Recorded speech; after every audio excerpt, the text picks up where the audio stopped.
Buenas tardes para todos y para todas. Good evening for everybody. Y muchas gracias por acompañarnos nuevamente en este espacio del tercer Festival de Navegación Tradicional del Caribe Insular, conectando islas, costas y mares. Un evento que organiza la Fundación Sea, Land and Culture All Providence Initiative, conformada por raizales y residentes del archipiélago de San Andrés, Providencia y Santa Catalina, y que cuenta con el apoyo del Ministerio de Cultura, Programa Nacional de Concertación Cultural y diferentes aliados a los que quiero agradecer esta noche antes de empezar, entre los cuales se encuentran Slow Food International con el apoyo de Lighthouse Foundation, la Universidad Nacional de Colombia, sede Caribe, el Centro de Excelencia en Ciencias del Mar, CEMARIN, el Banco de la República, Centro Cultural de San Andrés Islas, la Casa Editorial Welcome, la Radio Nacional de Colombia, Teleislas, la Fundación Canoa, Mamá Roja Company y el Hotel Morgan en Providencia.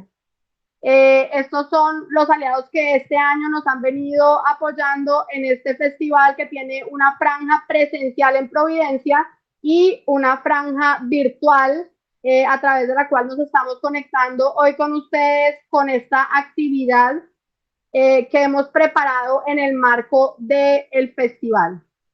Entonces, nuevamente les agradecemos mucho por acompañarnos. Este festival surge en 2019 con el propósito de visibilizar y contribuir a la salvaguarda de la cultura marítima del pueblo raizal del archipiélago de San Andrés, Providencia y Santa Catalina, y también de poner en diálogo esas prácticas y esas tradiciones con otras prácticas y tradiciones en la región del Gran Caribe y en otros lugares del mundo. Eso es lo que nos lleva en esta ocasión también a tener invitados de otros lugares, que en esta ocasión para el día de hoy tenemos a 3 personas que nos van a acompañar contándonos sobre una tradición de San Vicente y las Granadinas. La presentación de hoy se llama La cultura y tradición de caza de ballenas artesanal en San Vicente y las Granadinas, que son un país, son unas islas que se localizan en el Caribe Oriental.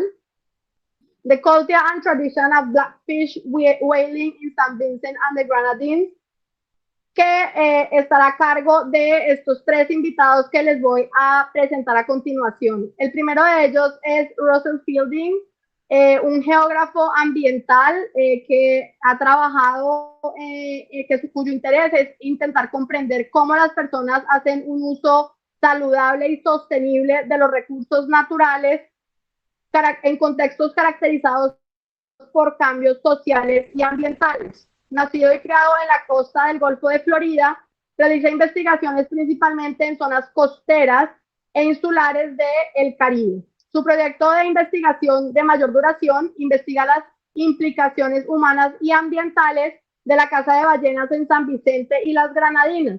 Es autor de The Wake of the Whale, Hunter Societies in the Caribbean and North America, publicada en 2018, y enseña en el Honors College de la Coastal Carolina University, en donde vive en Carolina con su esposa y sus hijos. Él es nuestro primer invitado, y después de él tenemos a otros tres, bueno, en realidad son 4 invitados. Tenemos desde San Vicente y las Granadinas, tenemos al señor Vincent Reed, quien está aquí para contarnos ahora me voy a equivocar en la pronunciación, Barroil Whalers Project. Ahorita él va a pronunciar mejor que yo el nombre de esta población en San Vicente, y nos va a contar precisamente sobre un proyecto que ellos han venido desarrollando en San Vicente en relación con este tema de la caza de ballenas, que es la existencia de unos cantos tradicionales que las personas practicaban durante son cantos de trabajo, ¿cierto? Que la gente practicaba durante sus faenas de pesca, y que por supuesto han venido desapareciendo con el tiempo a medida que los motores fuera de borda pues han ingresado en estos lugares. Y junto con el señor Vincent vamos a tener a George Twelve Frederick, que es precisamente uno de los últimos balleneros y cantantes de estas canciones de trabajo tradicionales de los pescadores de ballenas artesanales en San Vicente. Y finalmente también tenemos a Daniel Lanier, que es un investigador y músico independiente que ha trabajado temas de músicas marítimas y cultura marítima en los Estados Unidos. Trabajó durante un tiempo en el Mystic Seaport Museum en Connecticut, y en la década de 1980 dirigió un programa relacionado con canciones marinas o marítimas y un festival anual de música marina que tiene lugar allí. Aprendió sobre las tradiciones de los cantos de trabajo caribeños a partir de, empezó a acercarse a partir de conocidos y de algunos libros, y eso lo llevó en 2001 en San Vicente, en las Granadinas, como consultor ambiental, y allí conoció a Vincent Reed, que también nos acompaña, y le propuso que hicieran pues un proceso de rescate de estos cantos de trabajo entre precisamente estas personas que estaban, digamos, estaban desapareciendo, ¿cierto? La tradición y las personas pues estaban desapareciendo. Con lo cual formaron un grupo de música, de lo cual nos van a contar ahorita, donde buscan promover el conocimiento y la apreciación del patrimonio marítimo de San Vicente y las Granadinas. Entonces, estos son nuestros tres invitados, y pues entre ellos tres nos van a dar una visión, digamos, amplia de este tema, que yo sé que es un tema bastante complejo, porque obviamente cuando escuchamos hablar de caza de ballenas, pues automáticamente tenemos esta imagen de pronto un poco negativa del tema, y en este espacio pues quisimos que estuvieran aquí para contarnos por diversas razones, obviamente porque son prácticas importantes en el contexto de la cultura caribeña, sin romantizar por supuesto esto, pero sí porque también son parte, digamos, de formas de vida de personas que dependen de actividades como esta para su seguridad alimentaria. Y en torno a la cual pues hay temas de identidad cultural, hay temas de historia, ¿cierto? De relaciones sociales que son importantes. Entonces, precisamente Russell ha trabajado diferentes aspectos de este tema, y él nos va a dar una visión pues amplia sobre la cuestión de esta pesca a pequeña escala, de cetáceos pequeños, y después tendremos esta otra presentación en torno a la música. La presentación de ellos va a ser en inglés, yo haré unos comentarios durante la presentación para la audiencia que no habla inglés, para que puedan entender un poco lo que nos van a contar. Vamos a tener de manera muy especial Vincent y George van a cantar para nosotros, van a compartir esas tradiciones que ellos tienen y de las que seguramente la mayor parte de nosotros no conocíamos hasta hoy. Entonces espero que puedan aprovechar, y por supuesto la idea es que hay un espacio de preguntas, de manera que los invitamos a que en los chats, tanto en YouTube como en Facebook, pues pueden ir haciendo preguntas durante el proceso. So, well, I talk in a Spanish majority of the time because the presentation won't be in English. But as I was saying, we got 3-4 people who joined with today. Then when tell will could be about this tradition and the tradition of whaling in San Vincent and the Granadines. Then when tell we also about this tradition of singing, the special song when they sing one time they used to go fishing in a welding days, and then when sing to we. So I hope that you can enjoy this piece, and of course that you can ask questions in a chat. Then when time then finish the presentation, we want get this piece to then answer questions when you can get in relation to what they want to present. So I will leave one with Mr. Russell. Russell, it's your turn. Okay, muchas gracias, Ana Isabel, y buenas tardes a todas. I'm going to do the presentation in English. That was as much Spanish as I'm going to speak today. I'm very happy to be here, and I'm especially happy to have my colleagues Vincent, Tall 12, and Daniel joining me. So I'm going to be brief because I'm excited to hear from them, as I'm sure you are too. I do want to give sort of a background or foundation to our understanding of Vincentian blackfish whaling. So this is a photo taken from one of the whale boats. I spent a few months working on board one of these whale boats as part of my research. And just to orient where we are, you see Old Providence on the map, and St. Vincent and the Grenadines is far across on the other side of the Caribbean. The two islands that we will talk about today are the larger island of St. Vincent and the smaller island of Bequia. That's one of the Grenadine islands that's part of the same country. The village, or excuse me, the town of Barrowley is circled on the main island, and that's where most of these whaling activities take place. Historically, there is no record of the indigenous people of the Caribbean hunting whales. They certainly used a lot of fish and other animals from the sea for food, but we have no evidence of them doing any whaling at all.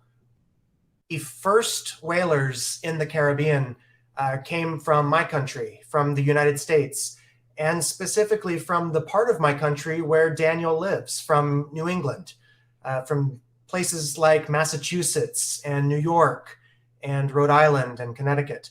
They came to the Caribbean in the 18th century and were hunting mainly the larger species of whales, like sperm whale and humpback whale.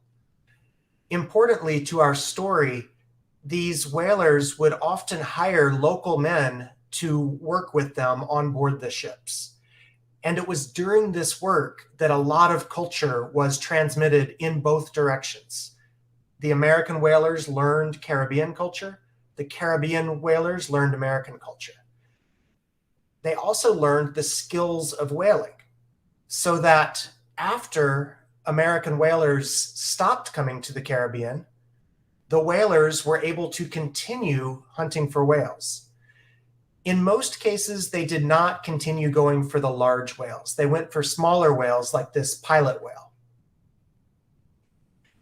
Today, the whalers in St. Vincent and the Grenadines are the direct descendants, the direct occupational descendants, sometimes the direct family descendants of these original Caribbean whalers. Today, humpback whales are hunted from the island of Bequia, and pilot whales and others that we'll see in a moment are hunted from the island of St. Vincent.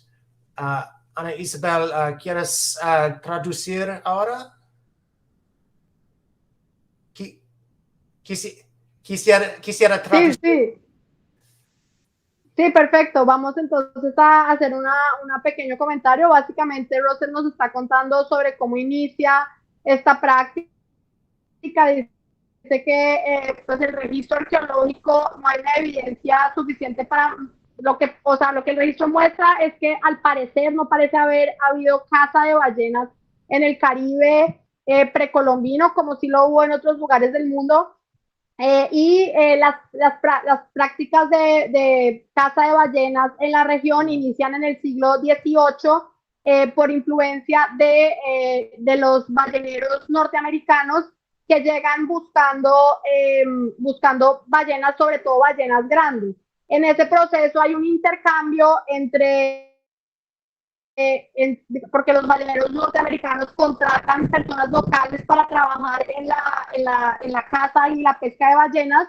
Hay un intercambio de conocimientos y finalmente cuando los balleneros norteamericanos dejan de ir a la zona, pues quedan prácticas, solamente que ya es una práctica que deja de ser, digamos, a gran escala, sino que sigue siendo, que continúa, digamos, en pequeña escala en lugares como San Vicente y como Bequia, que es una isla pequeñita que hace parte de las Granadinas.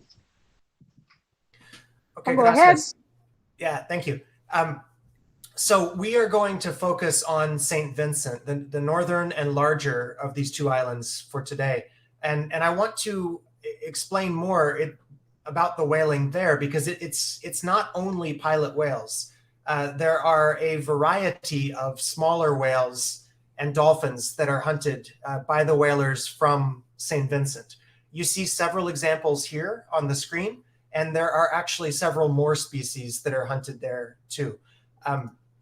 At sea, when you're in the boat, the whalers identify these various species individually, just like a marine biologist would do today. On shore, however, the food produced from all of these is referred to locally by people on shore as blackfish. This is where the word blackfish whaling, or the term blackfish whaling, comes from. So you're going to hear me and probably Daniel and Vincent and Tall 12 say blackfish. We are mainly referring to the pilot whale, but it also could include several other species as well. Let's talk about traditions and how whaling actually takes place. The first thing to know is, in many important ways, whaling remains the same as it has for 100 or more years. These two boats are almost identical to one another, with two very important changes. The modern boat has a gun-fired harpoon and is driven by a motor. The older boat had harpoons thrown by hand and is driven by sails and oars. And that's going to be very important when we talk about some of the singing traditions and perhaps why they are not as common anymore today. Whaling boat usually carries 3 whalers, the driver in the back, a whaler in the middle, and a harpooner at the front. When a whale or dolphin is sighted, and you can see the fin rising to the right of this harpooner, the harpooner will line up. This is difficult with the waves, with the boat moving up and down. When the aim is right, the harpooner will fire. Of course, this assumes that he is choosing to use the gun-fired harpoon. Whalers do also carry harpoons to throw by hand, and they will use them when the shot is close. If the shot is successful, the animal will be brought alongside the boat and taken to shore. Here are some images from species that have been caught and brought onto shore in Barrowley. You've got a pilot whale in the larger image on top, a killer whale or an orca to the right, and a spinner dolphin at the bottom. The animals are butchered on the beach. This is a very public activity. Children, families, anybody who is passing by on the beach can see what's happening. The meat, the muscle, is hung to dry in the sun, and the blubber or the fat is cooked over fire. Ana Isabel, is this a good time? ¿Está un tiempo bueno? Sure, yeah. Bueno, básicamente para continuar con lo que nos está contando Russell, pues él dice que, como dije hace un momento, pues en la, digamos, la práctica se centra en cetáceos pequeños, las ballenas pilotos y algunos otros, y no ha cambiado mucho en los últimos 100 años. Él ahí puso el ejemplo de estas dos embarcaciones, que una de hace bastantes, de varias décadas, y otra reciente, en donde lo que se observa pues es un cambio, digamos, en el tipo de arpón, que hoy en día pues es un arpón ya, pues, digamos, como tipo rifle contra un arpón manual, y el hecho de que obviamente ha desaparecido las velas y hoy se utilizan motores, que es algo que él dice que tiene mucho que ver ahora con lo que nos van a mostrar más adelante sobre los cantos de trabajo. Pues como él muestra ahí, pues las tripulaciones son pequeñas, consisten en 3 balleneros, uno que se encarga del motor, de manejar la embarcación, otro que se encarga del arpón y otro que está también ahí para apoyar. Y bueno, nos cuenta un poco de cómo ocurre esta actividad, ¿cierto? Cómo se lleva, pues, se lleva eso a la playa, en la playa se prepara, pues se hace toda la cortada de los animales y pues la distribución de la carne, y lo que se utiliza es, dice que la carne se seca y la grasa se convierte, se cocina y también pues se utiliza, digamos, en diferentes actividades. Gracias otra vez. The town of Barely is famous for this. This is a newspaper article from 1999 that is calling Barely the Blackfish town. This is what the town is known for. Now, of course, there are other things happening in the town. It's large by Vincentian standards, not as big as the capital, but it's a large town. So there are other things happening, but this is what the town is famous for. And the people in the town, they appreciate this. This is an image from the center of town. You see this monument. It's a little shelter for a bench, and you notice the Blackfish sculpture on top. There are practical reasons that this is important in the town of Barely as well. One of those is this image that Vincent and I were lucky enough to be present for today. There had been a large catch, and the blubber or the fat was being cooked and given freely to people who came to the beach to get it. We did not pay for this. We were given blubber to eat for free. It's difficult to say how many whales and dolphins are being taken because the records are not very good. You see that there are gaps here in the records. The best I can say is that for the years that we do have data, just under 300 whales are taken per year, 300 of all species combined. This graph indicates that I've been doing some research in Barely on whaling, and I would just like to talk about the research briefly. One of the things that I do, and I use my students, I involve my students in this as well, is we talk to people. We conduct social science research to learn about the importance, both in terms of diet, but also in terms of culture, of whaling in Barely and throughout St. Vincent. We produce data like this that shows where Blackfish is eaten throughout the country. The middle of the island is not inhabited. That's where the volcano is, but the sides of the island, the coastline, is where you see people living. And you can see that the food products are more popular in some areas than in others.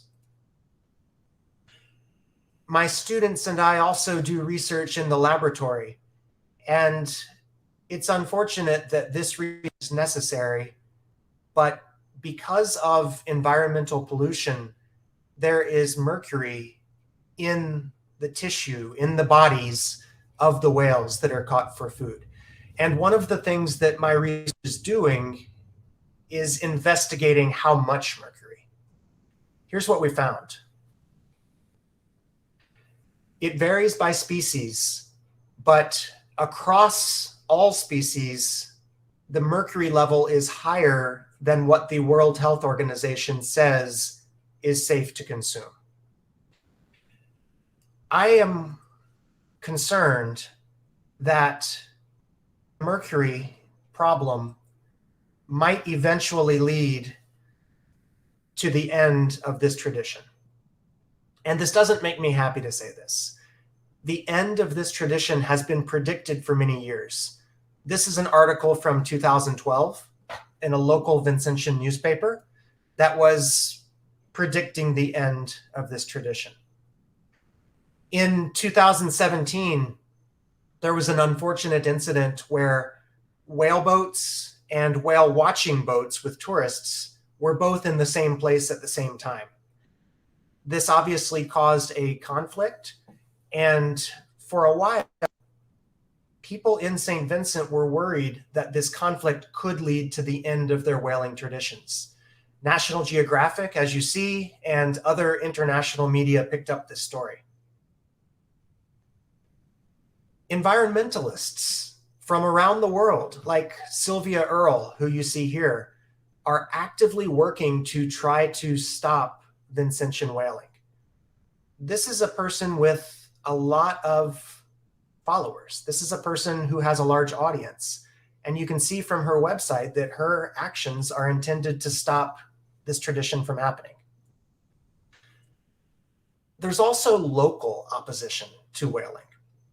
This is the website of the St. Vincent and the Grenadines Environmental Fund. It's a local organization that partners with international groups, as you see with Prince Harry here in this picture. And this is the website of Salvage Blue, another local Vincentian organization that is actively working to stop whaling. Some whalers are adapting. Some are changing from whaling to whale watching, but others are continuing. Blackfish is still a popular food in St. Vincent and the Grenadines.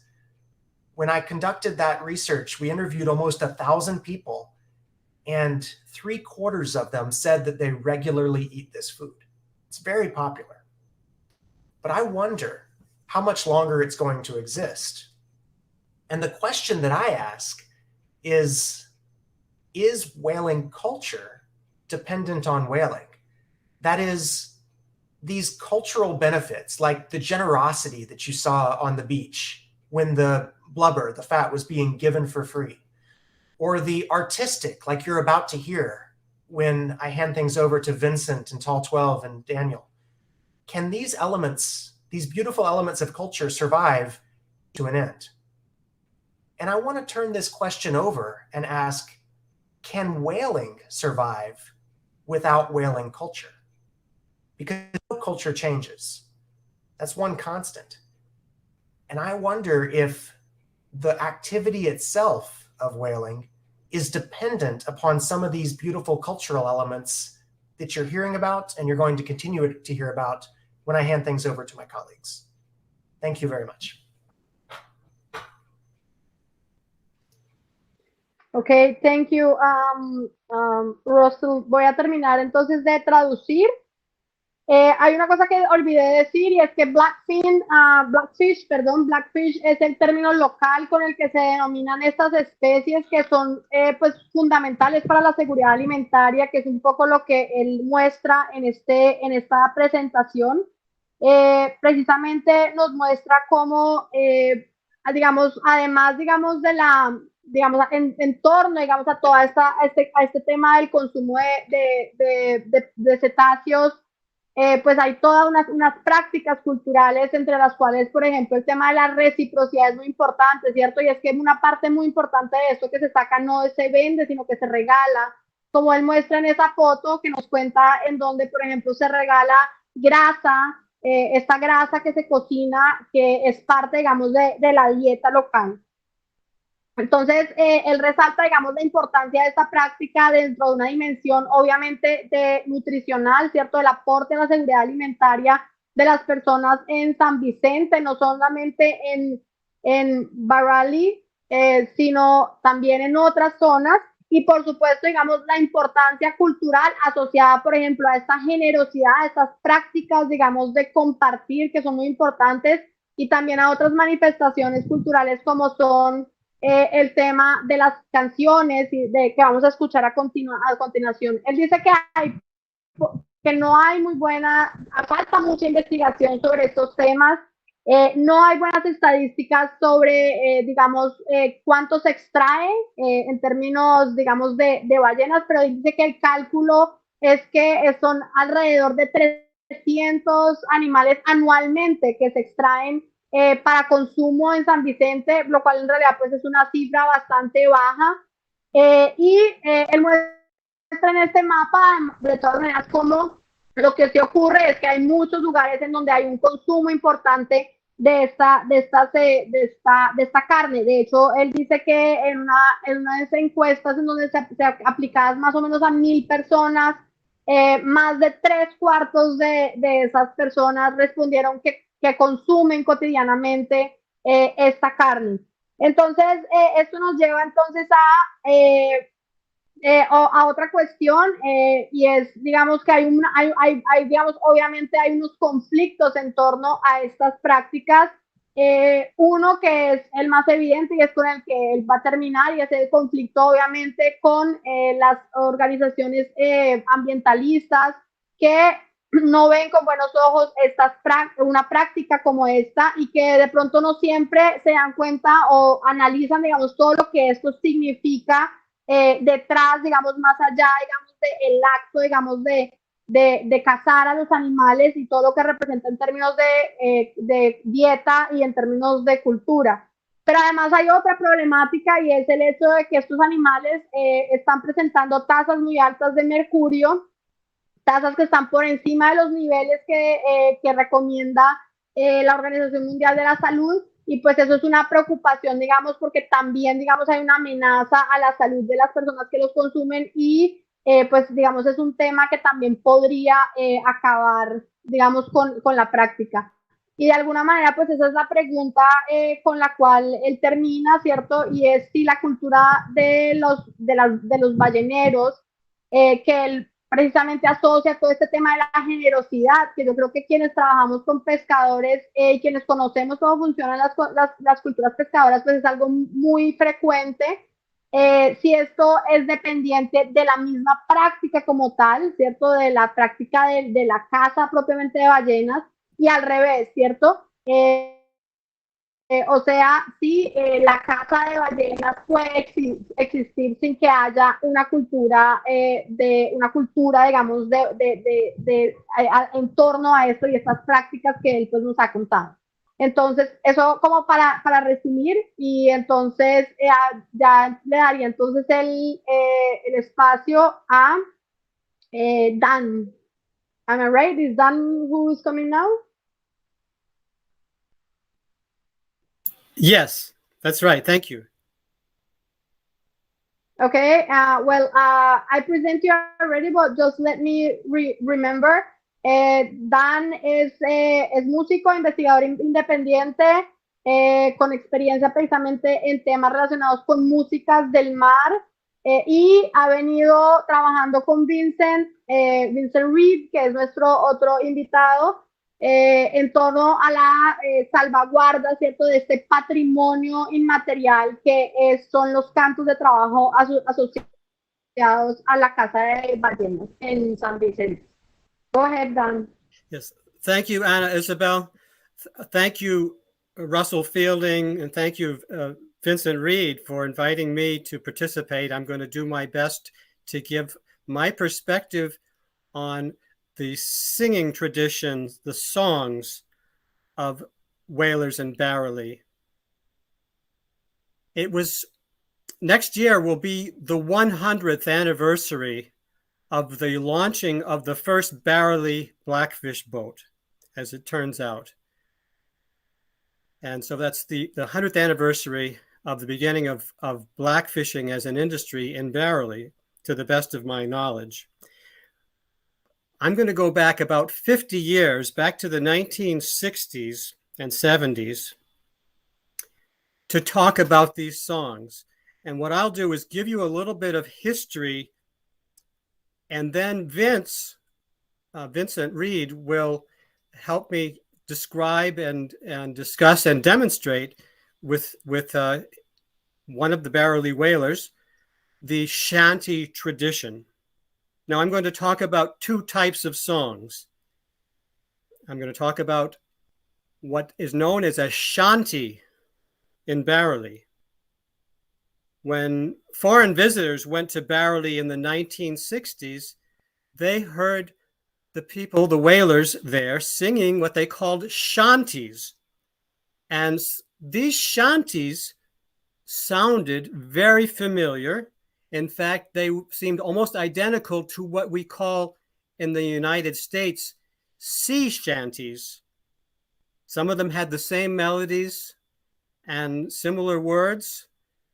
And so they greatly resembled what we call sea shanties. Now, if you look at the definition of a sea shanty, it's a song that sailors would sing while working on sailing ships. These are historic songs.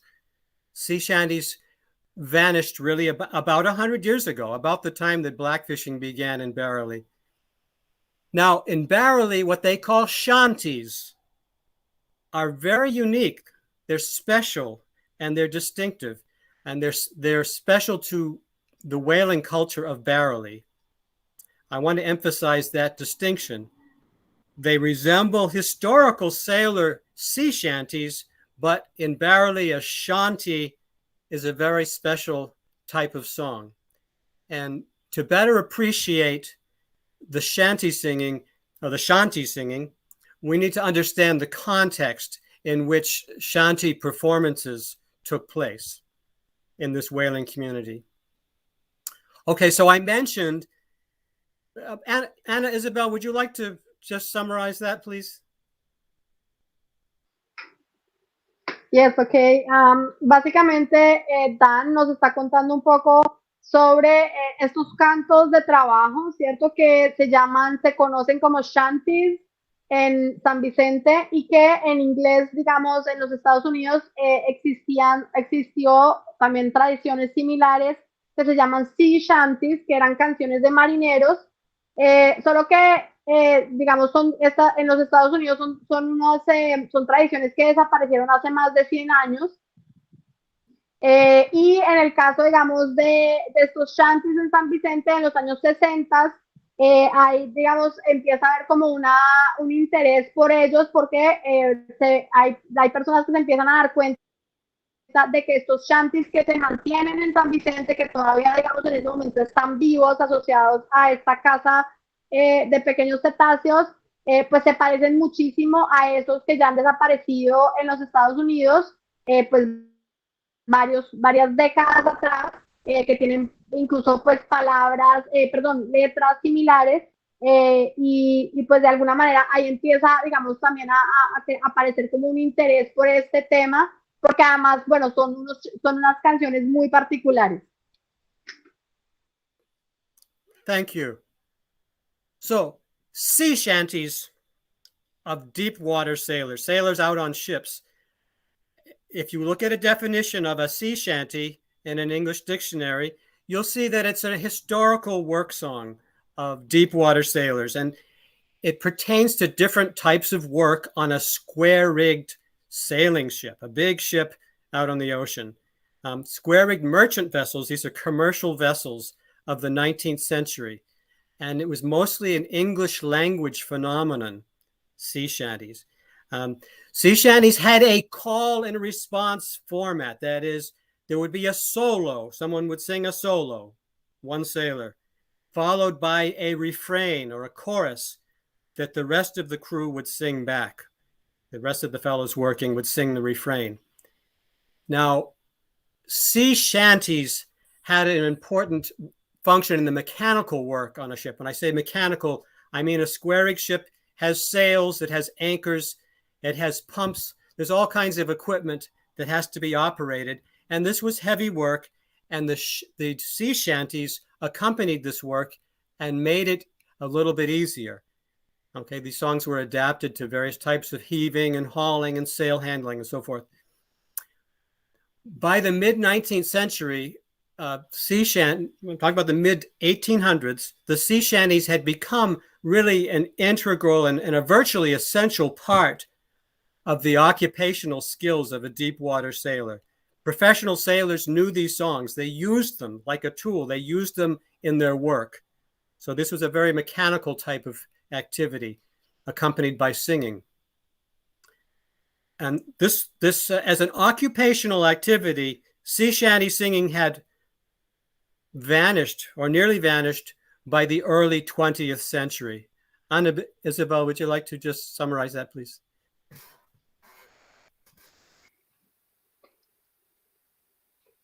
Sí, no, entonces lo que nos cuenta Dan precisamente sobre estas canciones de marineros antiguas, que son, digamos, que eran específicas, digamos, tienen un contexto histórico muy específico, ¿cierto? Son canciones de mar que se utilizaban en embarcaciones de velas, goletas de 3 velas, goletas grandes que fueron muy importantes para la región y bueno, para todos los procesos que tuvieron lugar en el siglo XVII, XVIII, XIX en el Caribe, y en donde, no solamente el Caribe, sino también, digamos, en todos estos procesos, digamos, de colonización europea, particularmente en lengua inglesa, ¿cierto?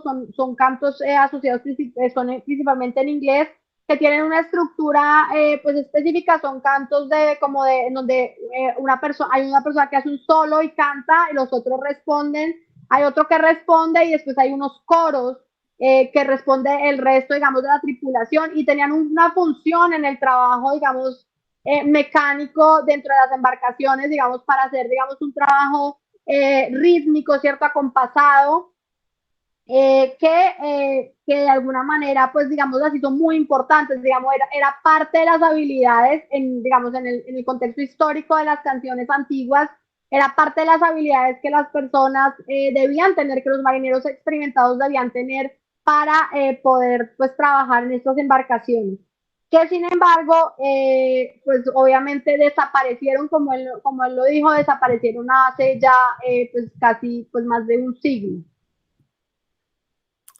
Thank you. I couldn't have said it better. That was, as far as I know, that was an expert explanation. So, what are the origins of sea shanties? Sea shanties, as far as we know, originated on the shore. They were strictly something that happened at sea, but one important source of was African Caribbean work songs. In other words, the songs that workers on plantations in the Caribbean used to sing. This was one important source. Caribbeans went on United States and British sailing ships from very early days of the 19th century, and there was an exchange of songs that occurred. Another source of these sea shanties were the U.S. Gulf ports, the southern United States, ports like Mobile, Alabama, and other cotton ports, where there was lots of activity. Cotton was a major export, and so there were all sorts of laborers on the shore. There were stevedores, there were crews of men that would load cotton into vessels, and this was heavy work, and it was accompanied by singing, just as African Americans in the plantations of southern United States and on the rivers of the southern United States would sing while they worked.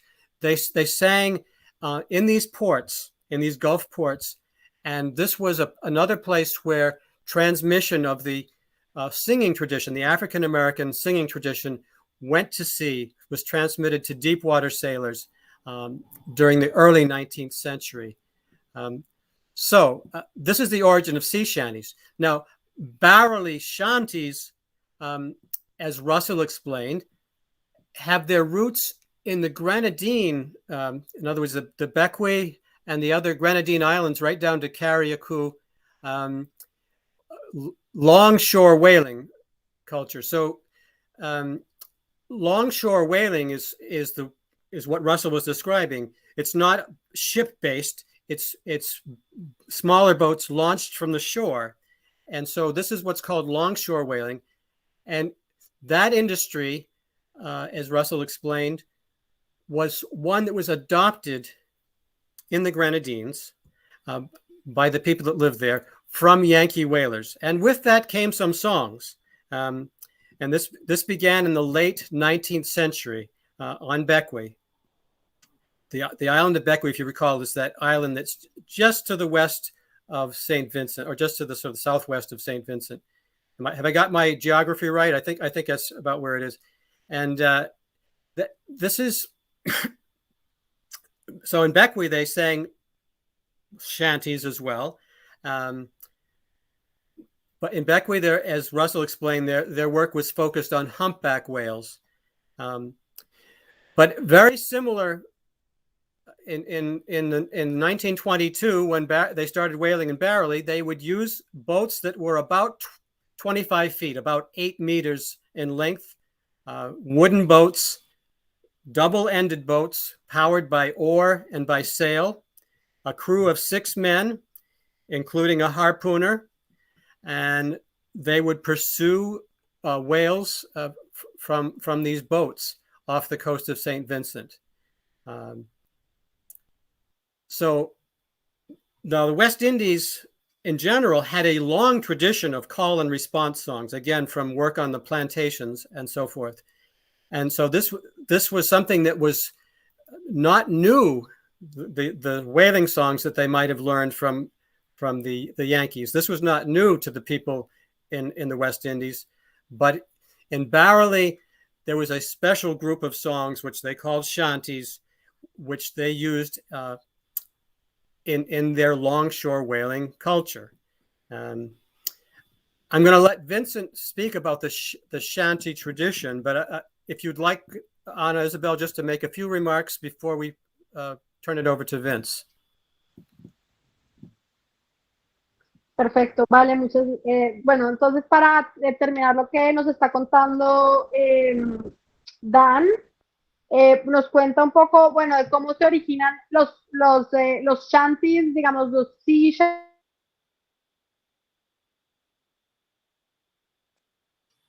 shanties, los cantos de marineros más antiguos, dice que tienen pues una base, están muy influenciados por las tradiciones afrodescendientes y afrocaribeñas de los esclavizados y de los descendientes de los esclavizados africanos en América, y así como y otros cantos de trabajo que se encuentran, digamos, en algunos sitios, y aquí yo hago aquí el recuerdo, digamos, ayer también nos estaban hablando mucho en la presentación sobre Antigua, sobre el papel, como estos puertos, los puertos pues son lugares donde se mezcla mucha gente, donde llega gente de muchos orígenes, y en este caso pues estas tradiciones que vienen, digamos, asociadas de manera muy importante con las poblaciones africanas esclavizadas y los afrodescendientes en América, pues van a influenciar entonces la formación de estos cantos de marineros, los más antiguos, ¿cierto? No los de San Vicente propiamente dicho. También precisamente en estos puertos, que son puertos de donde se comercia algodón, donde también hay una influencia también muy grande afroamericana. En el caso de Barrelli, estos existen o aparecen, digamos, influenciados en el contexto precisamente de esta caza de ballenas, que sin embargo pues tienen unas características muy distintas, ¿cierto? Son barcos muy pequeños, son embarcaciones muy pequeñas. Hace más o menos, pues digamos, si pensamos en el siglo pasado, son embarcaciones de más o menos 25 pies, de hecho son embarcaciones obviamente a remo, a vela, con unas tripulaciones de más o menos 6 personas, y es allí, digamos, surgen obviamente también influenciadas porque, digamos, en el Caribe, digamos, hay una tradición muy importante de cantos de trabajo, también asociados a las plantaciones, ¿cierto? A las plantaciones de algodón, donde fueron traídas las personas esclavizadas de África, y en donde obviamente eso también se va a retroalimentar, y entonces ahí aparecen estos cantos muy particulares que son los shanties, específicamente asociados con las ballenas. Y entonces ahora viene Vince y Mr. George. Daniel, are you going to show yes. of the... Could you please show file number 1 and then file number 2 briefly, please? Ok, entonces vamos a ver entonces un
to it. So we see it only in YouTube. Okay. It's we're showing a picture of a barrelly whaleboat of 50 years ago. Okay, you can see the sails. Okay, entonces esta primera fotografía son las embarcaciones tradicionales que se utilizaban hace pues algunas décadas, en donde se pueden observar las velas. There was no engine, no motor. And you can show the next photo, number 2. Siguiente.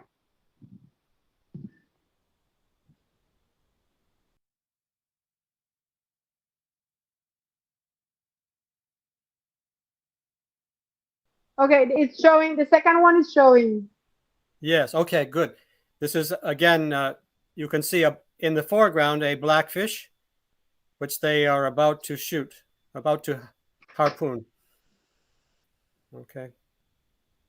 Okay, y en esta segunda se observa otra de estas embarcaciones a vela, donde de manera muy importante pues no hay motores, ¿cierto? Es una embarcación completamente a vela y bueno, y en una expedición de caza de pequeños cetáceos.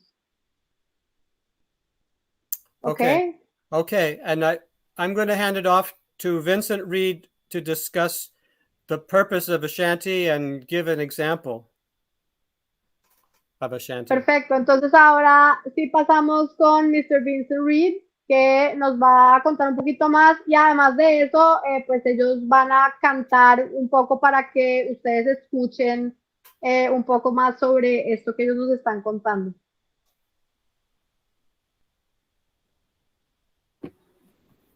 Okay, let's sing.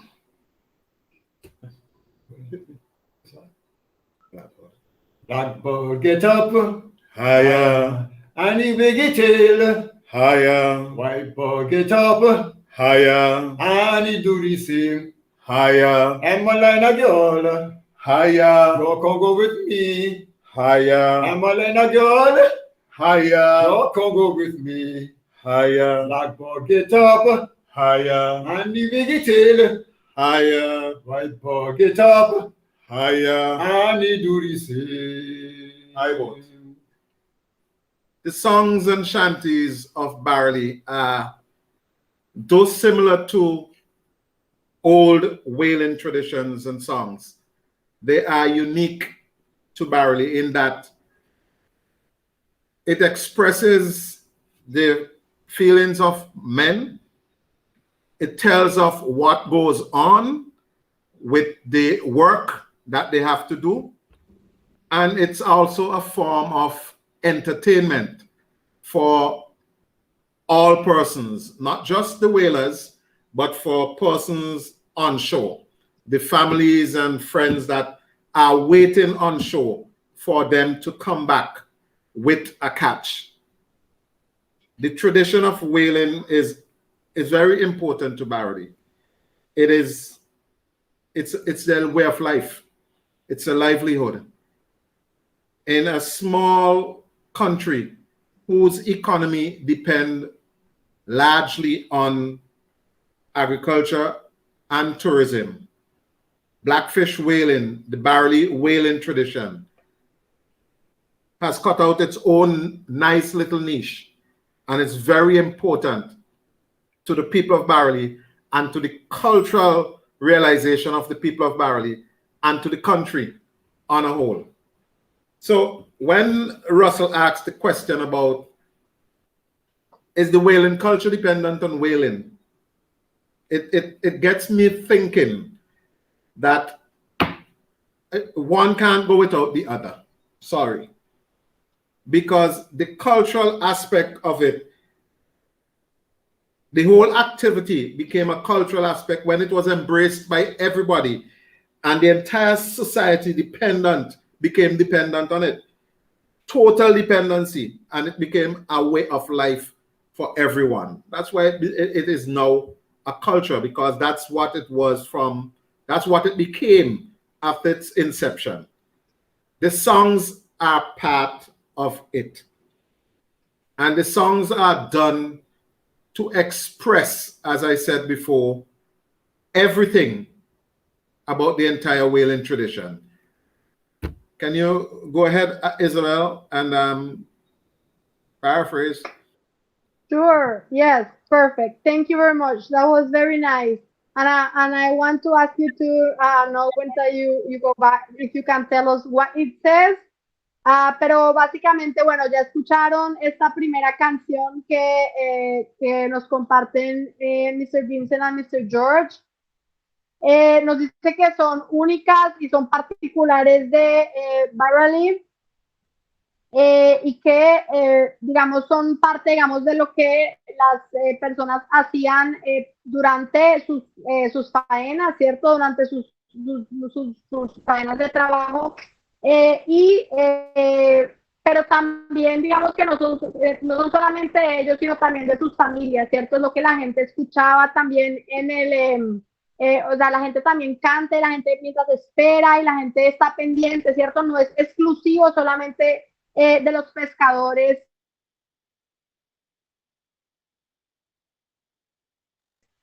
sino que también es parte, digamos, de toda la comunidad. En ese sentido, él dice que la cultura, digamos, de la caza de ballenas y la caza de ballenas, pues es una forma de vida de las personas que viven en Barley y en otros lugares de San Vicente, en un país además que es muy pequeñito, que depende fundamentalmente de la agricultura y del turismo y pues digamos de esta actividad que también digamos tiene un papel muy importante. Y él dice que esa pregunta que se hace Russell sobre la cultura de la asociada a la caza de ballenas y la caza de ballenas, pues dice que no es posible la una sin la otra, ¿cierto? Y que realmente, digamos, estas prácticas son de gran importancia para las personas en San Vicente, para la cultura, para su identidad cultural, para sus formas de vida, para su economía también, su seguridad alimentaria y para el país en general. Y por supuesto que las canciones son parte de esto.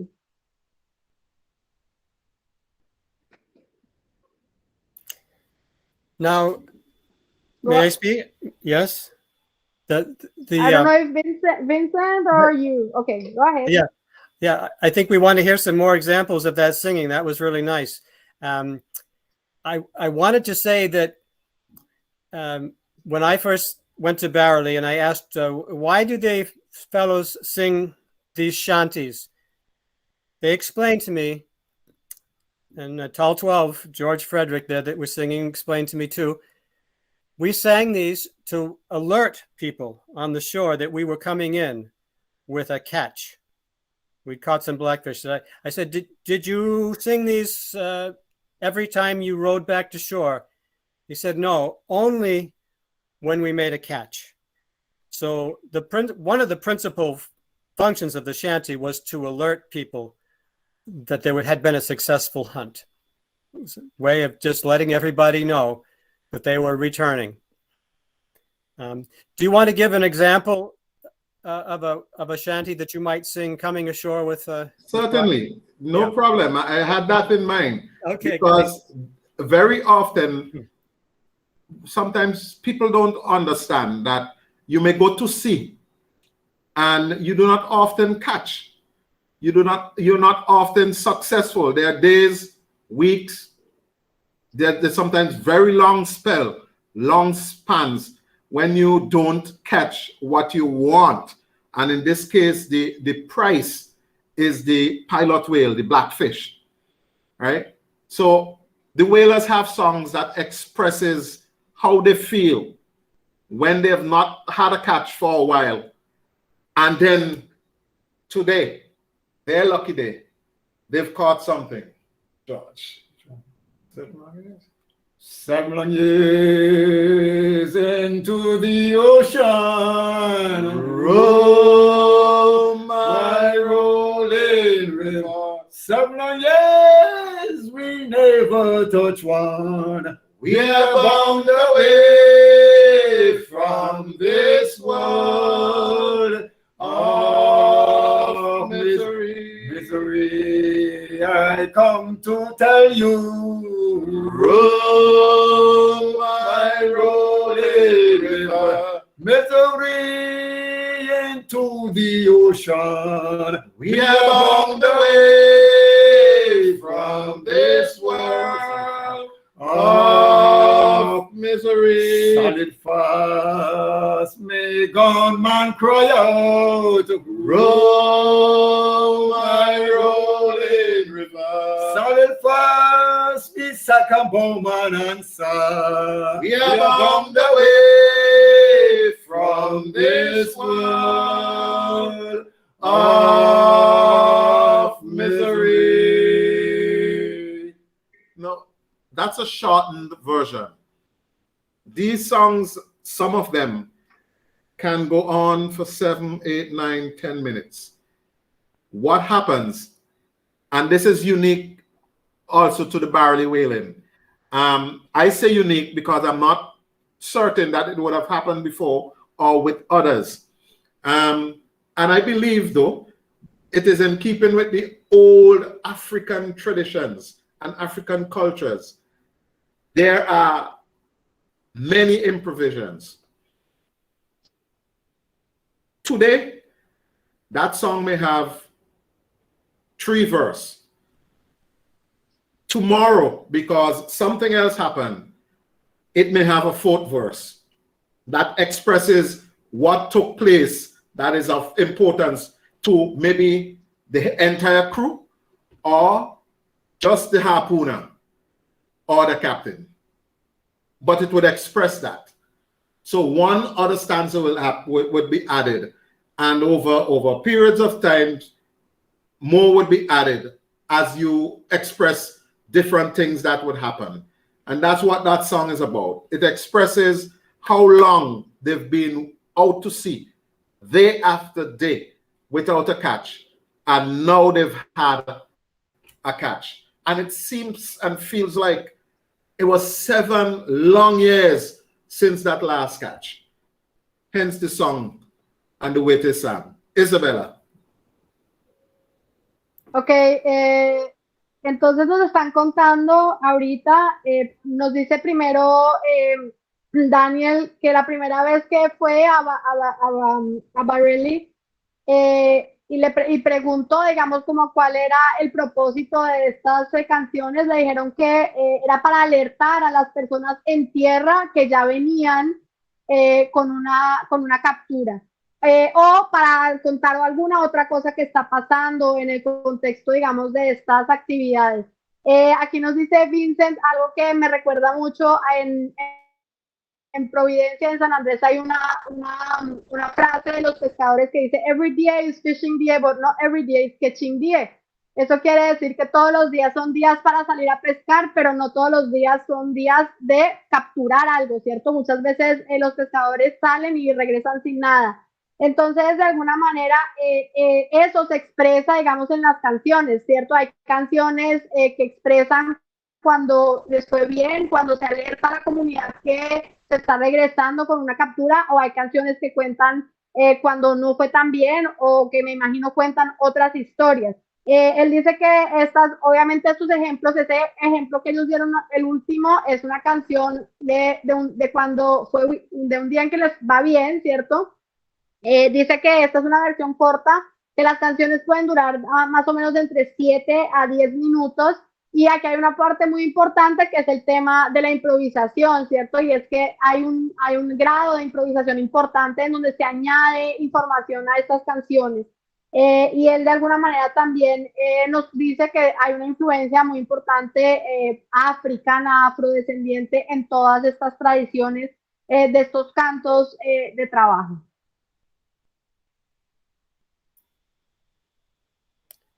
Okay. Dan? Anna Isabel, if we request a recording, will we be able to hear it? Sure. You want me to put one? I would like to do recording number 4, file number 4. Ok, entonces vamos a escuchar una grabación. Es la grabación, el archivo número 4, por favor. I would like to introduce it. Pero entonces, mientras tanto, you can go ahead and introduce it. Okay. This recording is one of the fellows from Barley, Whaler, talking about another one who is a particularly skilled shanty man, a leader of shanties. And he's describing what Vince just described of how this man was very good at inventing shanties, at composing shanties. So let's listen to that. Ok, entonces es una canción que habla sobre alguien que era muy bueno haciendo canciones. Entonces ahora la vamos a escuchar.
We need file number 4. Ana, dime.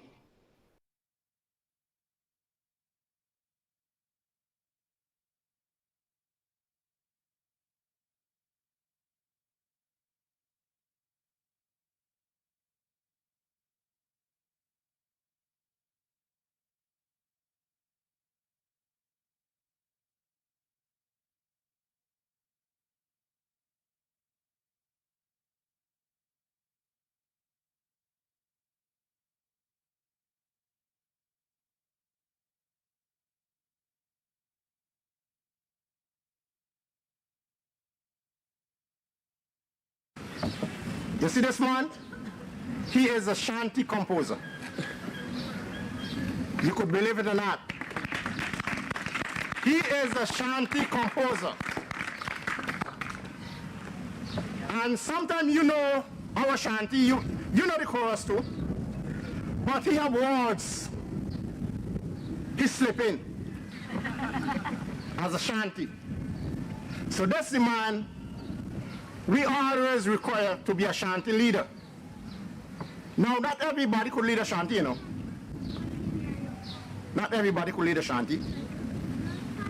So when you see this man, we call him Missy as a play name.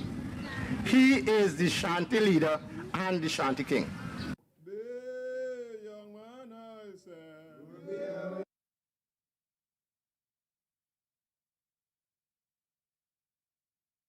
Mese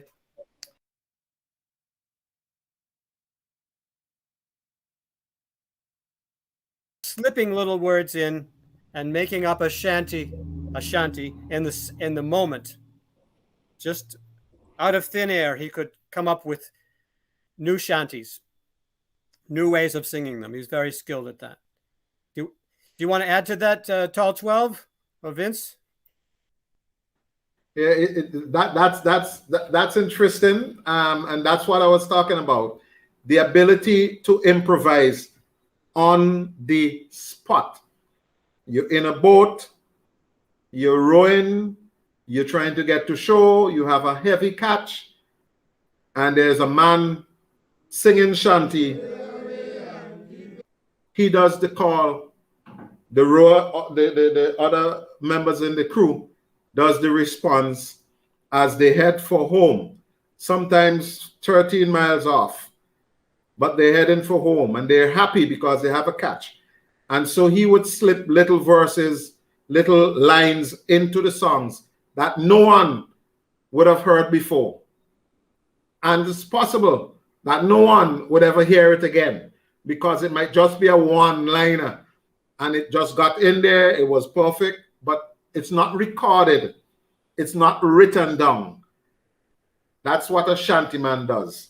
he has to have the ability to immediately come up with lines and words to fit the Shanties, to fit what's happening, what realization, and to work, to do, to help to achieve the work, to complete the work that they had, the task that they had. There's also songs that speaks of, well, Isabel, you want to paraphrase that before I go on? Sure, thank you. Básicamente el corto que escuchamos están hablando de una persona con muchas habilidades para improvisar, y a eso es a lo que precisamente se estaba refiriendo Vincent, y es que la improvisación es parte, digamos, de la parte de estas canciones. La idea es que siempre pues obviamente hay personas más hábiles que otras que durante las faenas, sobre todo cuando están volviendo a casa, van a ir improvisando, añadiendo, digamos, pequeños versos o líneas a canciones de pronto que son más estándar, y que seguramente puede que algunas nunca se vuelvan a escuchar porque también pues son parte de la imaginación que tiene la persona en ese momento. Y por supuesto que esto nos habla un montón de la oralidad, ¿cierto? Que es una de las características de las culturas caribeñas en general, y es el papel tan importante de todo, de la lengua oral, a través de la cual se transmite muchas experiencias, conocimientos y prácticas. Thank you. Beautiful. Now, modern fishing and whale hunting uses modern technology to get a catch. There's fish finder fads and all the different technologies to assist a person at sea to make a catch. Back then, in the old days, it was not like that. What happened then is, for some reason, the captain, the crew members would be familiar with a spot, a special spot. I don't know how they figure out this spot. It's not like it has a marker, or the sun shined a special way at that point, or the wind blew a special way at that point. They just knew that if they go to this special place way out at sea, that they would always be successful. And they call that place, Royo grong and away we bong from Eve away, Royo grong we kill and cut in. we are born from Royo ground. And we are coming home from Royo. Eve away, Royo gone we kill them cutting. We are born from royal ground. It's royal ground because they are always successful when they go to that point, 13 miles east, south, east of wherever they would catch. So they call that area royal ground, and they came up with Shanties just to match and to fit that feeling, that thought, that activity, that point in the entire hunt for blackfish. Go ahead.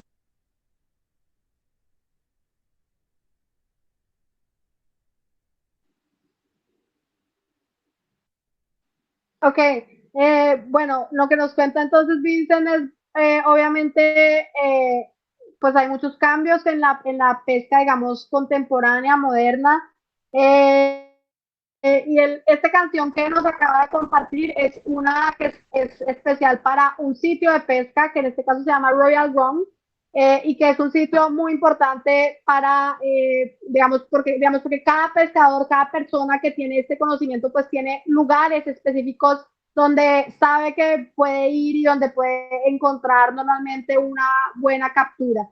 Y la canción que canta es precisamente hacia a esos lugares importantes para la pesca, que por supuesto además son lugares, digamos, que hacen parte, digamos, del conocimiento local local que tienen las personas. En una época, digamos, en donde todavía no había GPS, no había fish finders, no había, digamos, todas estas tecnologías que de alguna manera, pues aunque no han hecho que desaparezca ese conocimiento, pues de alguna manera sí han sustituido una parte de él. Dan, anything you'd like to add there? I'd just like to move on to speak about the Barely Whalers and the Barely Whalers project. If we could show photograph file number 6, please. File number 6. Ok, entonces ahorita nos va a contar un poquito del proyecto que han liderado ellos para rescatar estos cantos de marineros y entonces nos piden, por favor, vamos a escuchar otro archivo, el número 6, por favor. I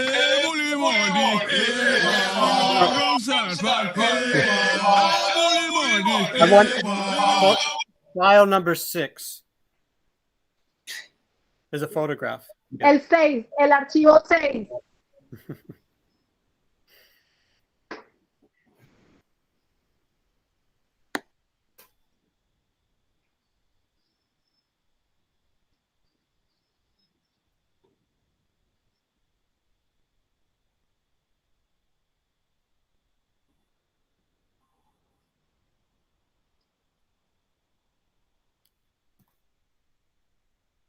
Is the photograph on display?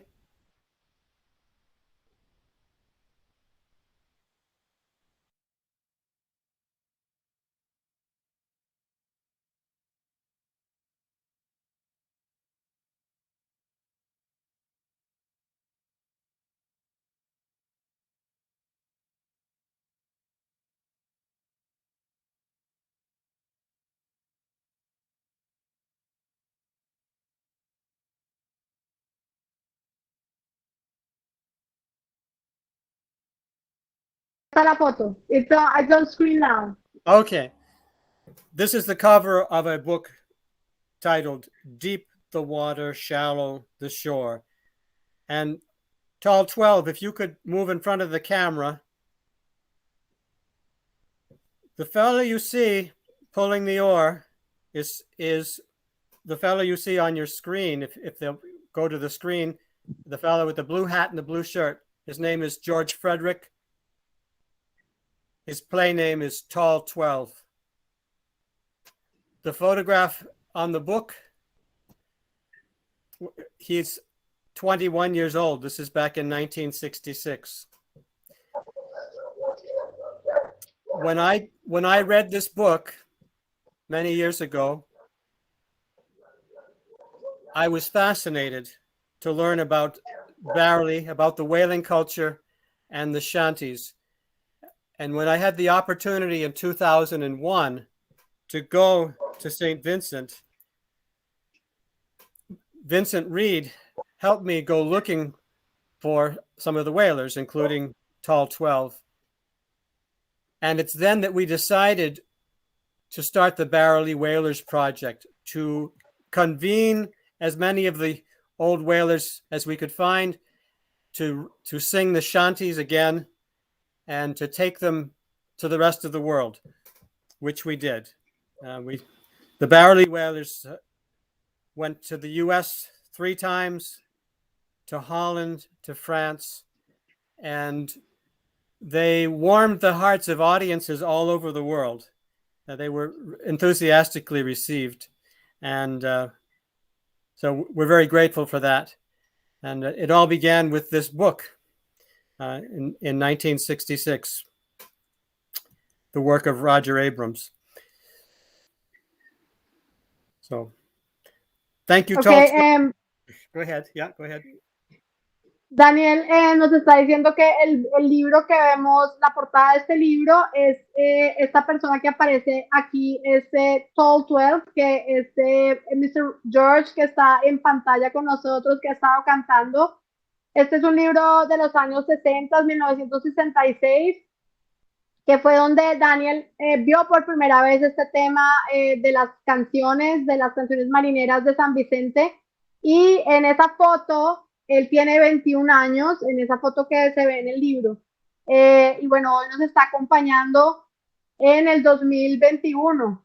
Y entonces, digamos, de ahí surge la curiosidad de Dan, y precisamente en el 2001 él va a San Vicente y conoce a Vincent, quien lo lleva a conocer a los balleneros que quedan, los antiguos balleneros que todavía tienen este conocimiento de los cantos, y ahí es donde empieza esta iniciativa de tratar de salvaguardar estas prácticas de los cantos de trabajo, que hace que se cree el proyecto de Barely Whaling Project, en donde básicamente pues ellos conforman este grupo de cantantes de canciones marineras asociadas a la Caza de Ballenas en San Vicente, que pues ha tenido presentaciones en diferentes lugares del mundo, porque pues la idea era precisamente mostrar esta práctica y que no se quedara solamente en Barely.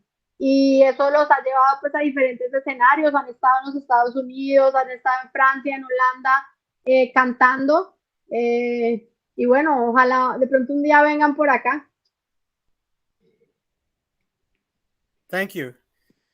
I would like, if we could have Tall 12 just introduce himself. Tall 12 is probably the most famous whaler in Barely today.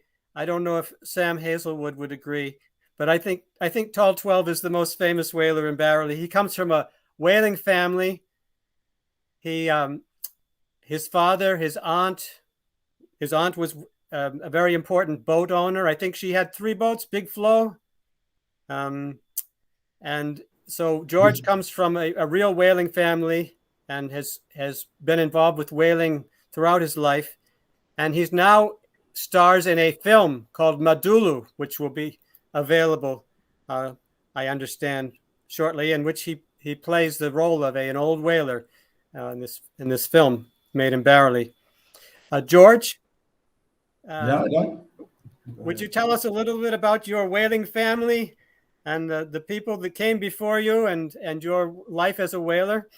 Well, originally I started, even when I went to school, I had a brother who was a good whaler man, the senior brother of mine. And sometimes on Saturdays when not at school, we went out to sea with him. I can remember the first catch we made. It was 3, a cock, a cow, and a calf. And from thence, I love the sea. And every opportunity I get, I go to the sea. I went all in St. Lucia with my brother. And then when Miss Harper, my aunt, got the first boat, I was there with Mason, Alfred Mason. But something happened between Alfred Mason and the crew. I wasn't included, but he decided not to go with that crew again. So he told my aunt that he's not going off with that crew again. So my aunt asked me if I could use the gun. I said, well, yes, everybody who starts from beginning. Fortunately, my first day as a gunman, my first shot, one of the old whalermen who was there, he said, Jesus, quit, boy. If you continue so, every man had to fear you. The second day, I felt an old bird caught a blackfish. So I told my crew, let's go out first boat in the morning. Unfortunately, my first shot was fast. It was a Thursday. I can't forget that. From that blackfish, I said, boy, let's come ashore. Let's come rejoicing. And from there, then I had a few years there, and then I changed and I went to take up as a police officer. I didn't spend much time, came back again, back to the sea, because I love the sea. I love to shoot the blackfish then when I come.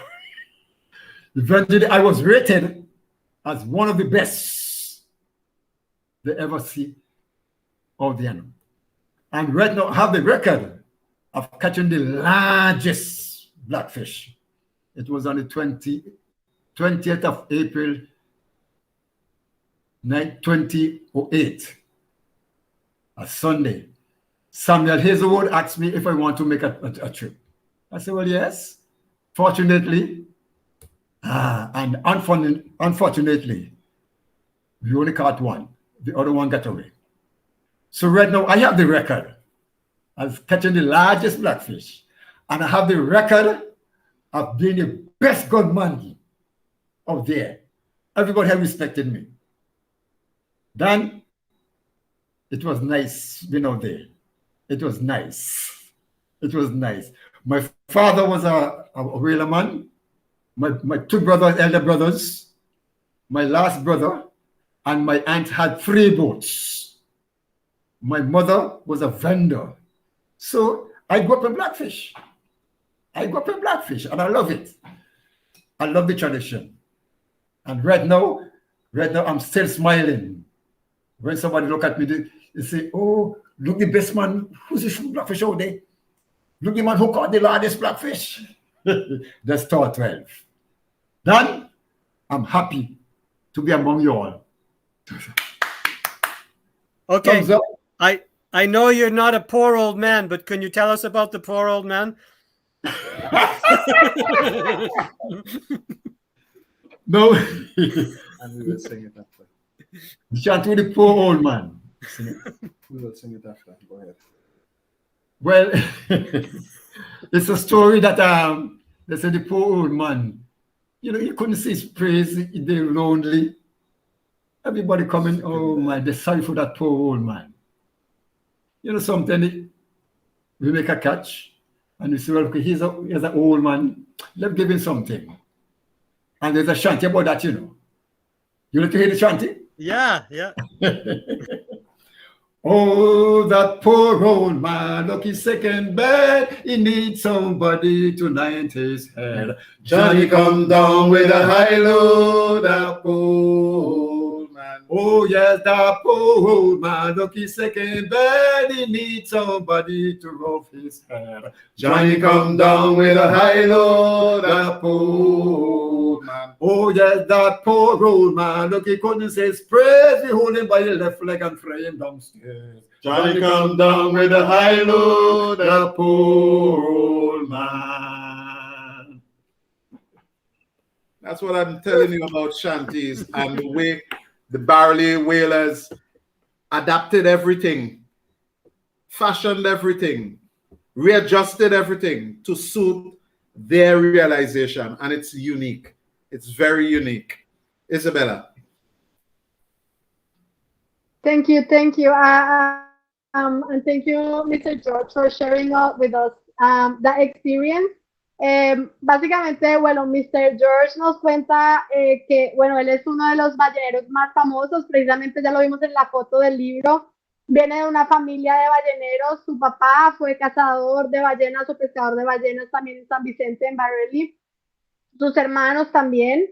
Y su tía también además fue propietaria de algunas embarcaciones con las que se hace esta caza. Dice que empezó desde muy niño a pescar cuando todavía estaba en el colegio, iba con su hermano y en los sábados cuando tenía tiempo y ya, bueno, desde muy pequeño descubrió que amaba el mar, eso me parece muy bonito y que cada vez que podía pues iba al mar, ¿cierto? Y ya, bueno, un poco más grande, en algún momento su tía, que era propietaria de estos barcos, embarcaciones en las que se iba a pescar, tuvo un problema con la tripulación y ahí lo llama, le dice que si quiere pues salir con una nueva tripulación y él pues va, no tenía esa experiencia de la caza de ballenas completamente, pero le va muy bien y pues bueno, a partir de ahí empieza a participar de este tipo de pesca.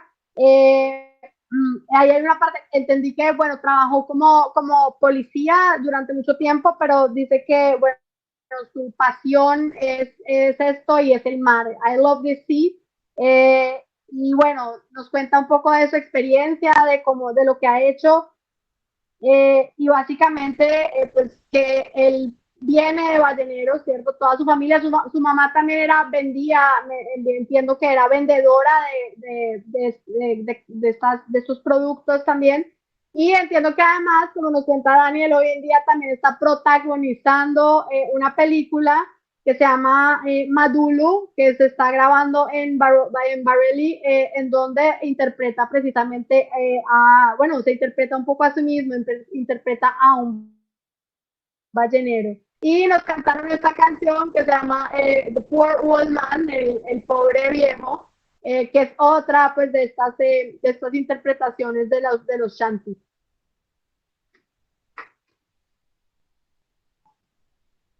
Thank you. Russell, So I don't know. Okay. Russell, anything you wanted to say before we? Yeah, I love this, and I love the fact that Tall 12 was able to join us this evening. This has really just made my day, made my week to get to see you again, Tall 12, and to get to hear you sing. I just wish that the youth would carry this on. I don't mean to mention something that is not as happy as what we've just been talking about, but I've been looking at the questions and comments there on the side, and I know that that's something that people wonder about, and the youth are not as interested as Vince and Daniel and Tall 12 and I wish that they were, but they can be. They're still whaling. There are still old whalers who remember how things used to be. It's still possible to transfer, to hand off this culture to the next generation. The time is short, but it's still possible, and I hope that it will carry over. Okay. Yeah, go ahead, Vince. I just want to tell you that you have several questions in the chat. So if you want, go ahead, and then I will just pass the questions for you.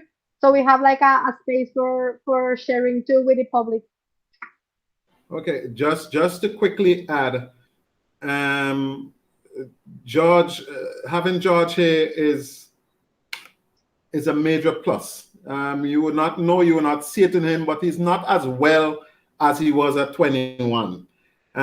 George's last visit to sea, he was at the age of 74. He caught 4 blackfish for his last visit. He is retired now. That's until someone encourages him enough to go back out. He's now 76, and he will go. I know he will.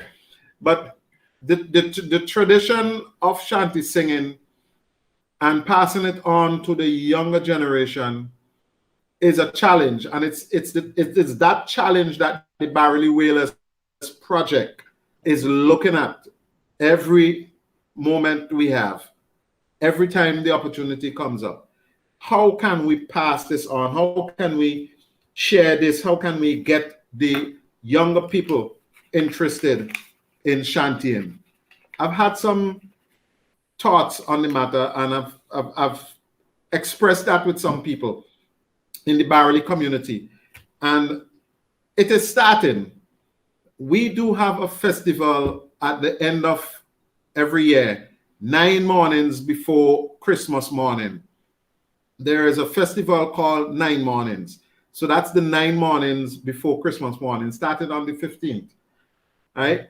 And in Bareilly, shanty singing is part of that festival. So there is a move, and there is an opportunity that is being used to introduce the younger people to shanty singing and to the shanty singing culture and the whole aspect of it. So it is not all loss. There is hope. Isabella. Okay. Well, I will just translate, and then I will go back with the questions for you. Porque Russell les plantea una pregunta que también recupera dentro del público, y es, ¿qué pasa con la transmisión de este conocimiento hacia los jóvenes? Que yo creo que es una pregunta que nos hacemos en todas partes, en todas estas comunidades de pescadores y de navegantes, donde esa brecha, pues claramente es una de las problemáticas para todas las prácticas y conocimientos, o por lo menos para muchas de esas prácticas y conocimientos en torno al mar. Y él dice que en efecto pues los jóvenes no tienen tanto interés en esto y pues realmente cuál, pues digamos, es una gran pregunta y es cómo hacer que esto tenga sentido para las nuevas generaciones. Y en ese sentido, pues Vincent completa y dice que en efecto este es uno de los retos, pero dice que bueno, no todo está perdido. Es cierto que las nuevas generaciones no tienen tanto interés, pero hay espacios como por ejemplo una celebración que se llama Nine Mornings, 9 mañanas, que son las 9 mañanas antes de Navidad, en donde se realizan diferentes actividades y en Barely pues tiene ahí, digamos, aparecen los cantos, los Shanties aparecen como parte de la tradición. Y bueno, y nos cuenta además, esto no lo dijo Mr. George, que pues es un honor tenerlo con nosotros. Él tiene 76 años, la última vez que salió a pescar tenía 74, ahorita está retirado de la pesca, pero bueno, continúa con este tema de las canciones. So I'm going to ask you some of the questions. I feel like there are different questions that the people is asking on the website. I believe like some of them are directed to Russell and some of them are directed to, well, Vincent and Dan. I'm going to start with the ones in relation to like the practice of whaling. There is one question about like what is the relation or what is the what he asked if is there a change with this whale watching that is coming, like is I would say like local people participating to it. How is the relation between these activities between this activity in relation also to whale hunting? You said something about the conflict. I imagine like it's in that sense. There is one that I believe is for any one of you, and is about is the relation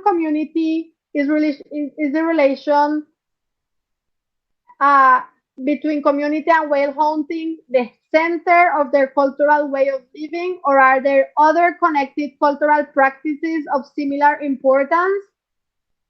There is another one in relation to what Russell was saying about, well, Mercury, and also like this lady Sylvia Earle.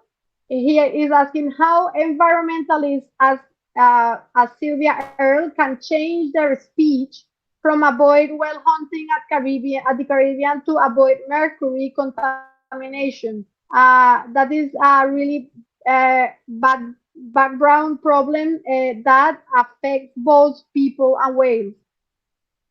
And there is one that is for, well, I don't know if you want to answer those, and then I will go back. So I don't like fool you with questions.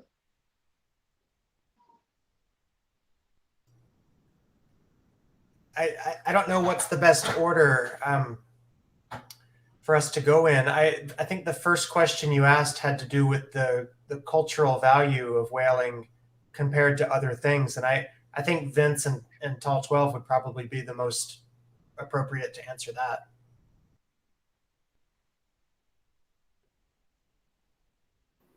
In Barely, the value of whaling is very high. It is the most important economic activity. It's whaling and fishing. It's the most important economic activity for that area. Second would be farming. So in the months that they do not whale or go to sea, and that's primarily the hurricane months, you would find the same whalers have their own little farm where they grow their own little crops, subsistent to feed the family and sell a bit to make and earn a living. But whaling is the primary source of income for many, about possibly more than 90% of all households in Barely. It's the primary thing. Anything to add to that, Russell? No, I just one thing, and that's that number, 90%, that you have to think of all the people involved in whaling, not only the ones going out on the boat, but the people on shore that are processing the food, and then the people who go from village to village selling the food. It's a big network. It's not only the whalers.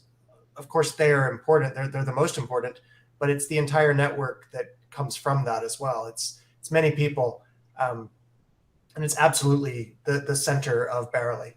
And also, how much persons depend on rely on that network for their survival. Yeah, exactly. The breadwinner for the family is supporting, 3, 4, 5, 12 people sometimes from the money that they earn from whaling. It's a great point. You asked about environmentalists like Sylvia Earle, and to be fair, she's an oceanographer. She's a scientist. She does promote activist campaigns, but she is a credentialed scientist, and a very good one at that. And you asked about their focus on ending whaling and how that compares to efforts to clean up the problem of mercury. And whoever asked that question, I think, had very, very good insight. Mercury is a much bigger problem than whaling. It's a bigger problem for humans because mercury is in fish, and many more people eat fish than eat whale. But it's also a problem for whales because mercury affects many more whales than whaling does. More whales are harmed by mercury than are harmed by whaling. And my efforts as a scientist, but also as a person who cares about the environment and the people who rely on it, my efforts are absolutely at mercury pollution as the problem, not at whaling as the problem. Okay. Well, thank you for that one. I'm going to just quickly translate for who doesn't understand. Y es básicamente, bueno, nos dice Vincent que la caza de ballenas y la artesanal y la pesca artesanal pues son las actividades más importantes en una comunidad como Barely, que literalmente, digamos, depende de esta actividad. Aproximadamente el 90% de los hogares dependen de esta actividad de una u otra manera, no solamente directamente con la caza, sino con todas las actividades que rodean a la caza, ¿cierto? La transformación, pues digamos, la transformación y la venta del producto en otros pueblos, en otras comunidades cerca de allí. Entonces es económica y culturalmente supremamente importante. Digamos que la otra actividad, por ejemplo, que ocurre en este lugar es una agricultura a pequeña escala que se practica principalmente en los meses más duros de la temporada de huracanes, pero pues aparte de eso, son estas las actividades más importantes, que además pues son importantes en términos de la dieta, como ya lo hemos visto.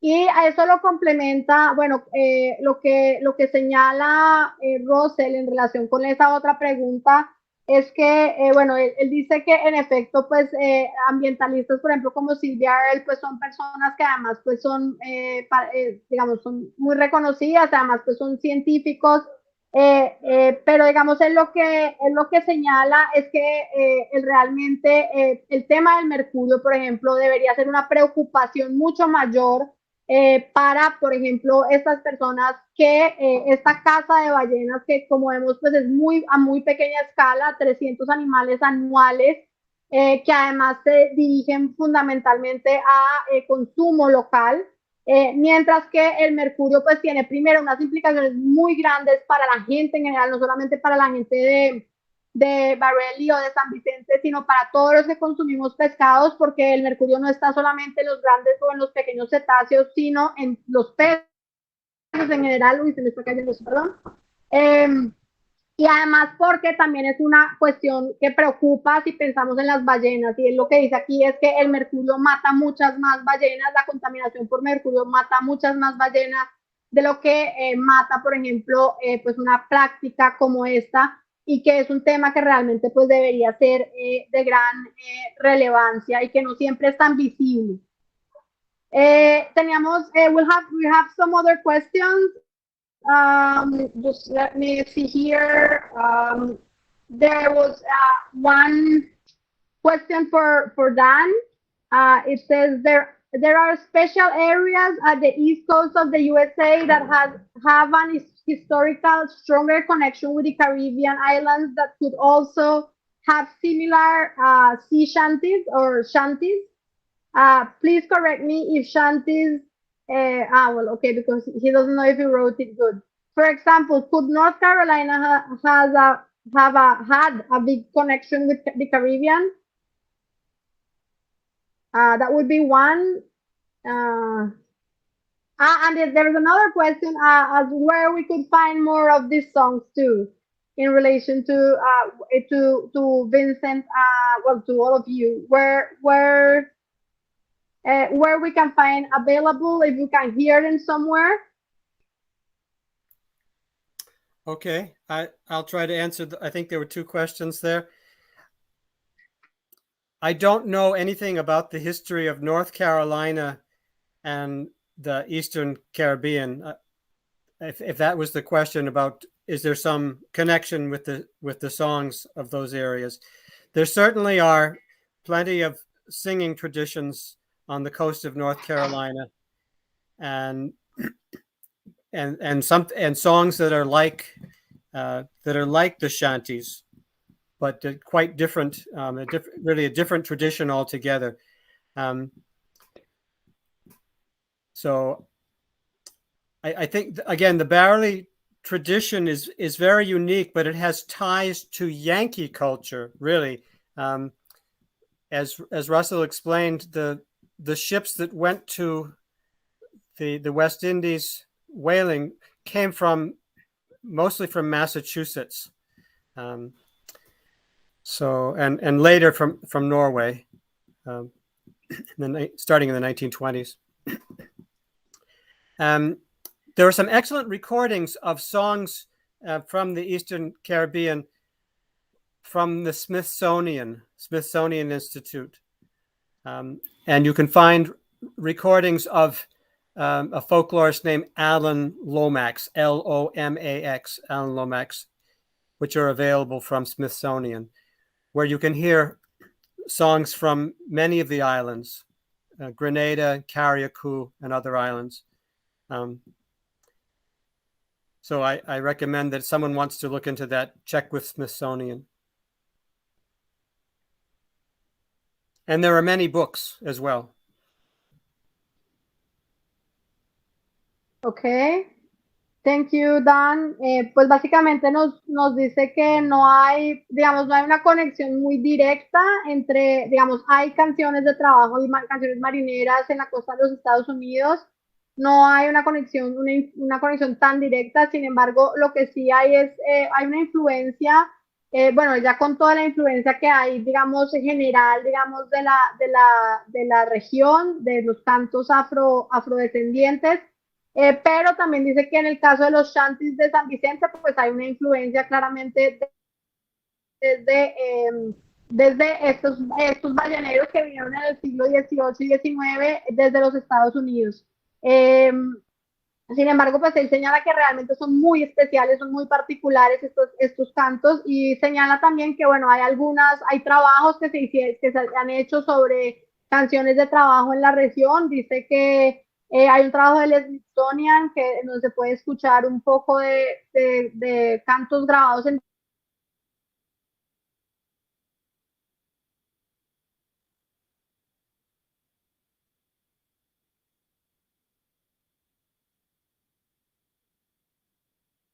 pregunta, y es creo que para todos, y es como pensar, bueno, ¿qué pasaría? ¿Qué pasa si estas tradiciones desaparecen? O sea, ¿qué significa eso para las personas? En Barely, the question would be like, what would happen? What you think it would happen if these if this culture, if these traditions, these practices would disappear, what would be the impact, the consequences for local communities and local culture? And then what I would like to ask also is like, how can we find like a balance, between like sustainable use that doesn't. I mean, like I would like to ask if there are any sustainability practices, because I don't believe that we have to prohibit everything. But what if there are sustainable practices that people keep with these traditions, with these practices of blackfish fishing? Y la última pregunta que hago es podemos encontrar, si hay prácticas sostenibles dentro de esto, y si es posible encontrar como un equilibrio entre, digamos, la persistencia, digamos, de prácticas que son tan importantes para estas comunidades y ese uso, digamos, sostenible o digamos, esos intereses, digamos, de conservación. Could I respond to the sustainability question, and then after, could I pass the question to Vince to talk about what would happen if whaling were lost? Perfect. Okay. So the sustainability question has been one of the main questions I've asked through my research over the past 10 years or so. And it's really hard to answer that question because we don't know two main things. We don't know how many whales are being caught every year because there's not a good system of record keeping. And we don't know how many whales live in the sea in that area because no one has gone out and systematically counted them.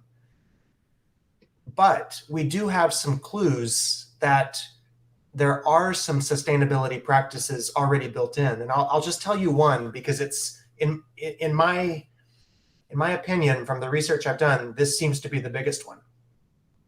The fact that whaling only happens in barely is a sustainability practice because it concentrates the market in one place.